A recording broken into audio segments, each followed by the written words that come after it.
We are not scattershot. We are not doing any investigation for a political purpose, but to seek the truth. So I think a word that you could describe about how Democrats will go forward in this regard is we will be very strategic. Former Speaker Pelosi insisting that her party will be strategic when Democrats take control of the House in January. But some new signs suggest that that may be not exactly the case. Axios reporting today that Democrats are readying a subpoena cannon, kind of like the one that shoots T-shirts into crowds at the games. Boom, boom, boom, all around. There's one for everybody. And the list, when you look at it, I mean, it really covers pretty much everything and everyone in President Trump's life. Look at this list. There's 85 things on here.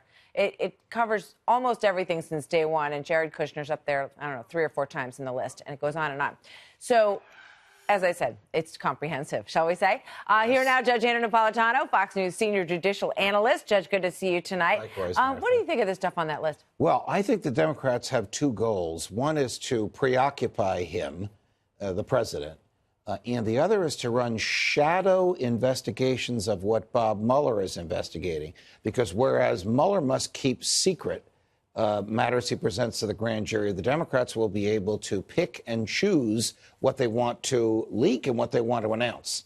What is the goal of this? To wreck the president's presidency, to drive him crazy. I've been talking to Democrats all weekend. They believe that they have a mandate from their base to attack the president, to investigate rather than legislate. You and I were together when you and Brett Baer on election night were interrogating Ed Rundell.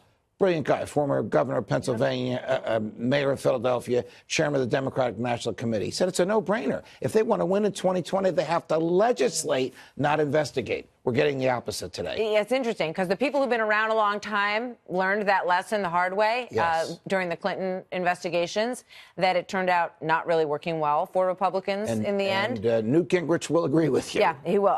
Here's a couple more sound bites from the weekend with regard to Matt Whitaker. Watch this. There are serious constitutional arguments that as a principal officer, he cannot be appointed to this position. He's already prejudged the Mueller situation. If he stays there, he will create a constitutional crisis. That he should never have been appointed, and that it does violence to the Constitution. Violence to the Constitution. So, and I should mention that Jerry Nadler, the incoming House Judiciary Chairman, basically said that the first priority, the first witness on January 3rd will be, they will subpoena Matt Whitaker, who has been put at the DOJ. He wasn't on the subpoena list, but he's definitely in there. They're going to ask him, did you ever discuss the Mueller investigation with the president before he made you acting attorney general? There's a very strong argument that he does not qualify for acting attorney general. The 2 controlling statutes say the next person in line when the attorney general is gone is the deputy attorney general, who would be Rod Rosenstein. If the president wants... a witness, potentially, in this investigation. Agreed. I mean, that seems like a pretty logical reason for it not to be him. If the president wants to bypass him, he may. But he can only go to someone who has a job in the Justice Department that was appointed by the president and confirmed by the Senate. And Whitaker does not fall in either of those categories. Okay, Noah Francisco would fit that bill. Yes, he would. Why wasn't he chosen? I don't know. And he would be a superb choice who would be welcomed by both sides of the aisle. He may be there before Christmas, because the heat from Whitaker may be heat the president doesn't want to deal with. But there is one line in the statute that says it can be someone who has worked closely with the attorney general for some time.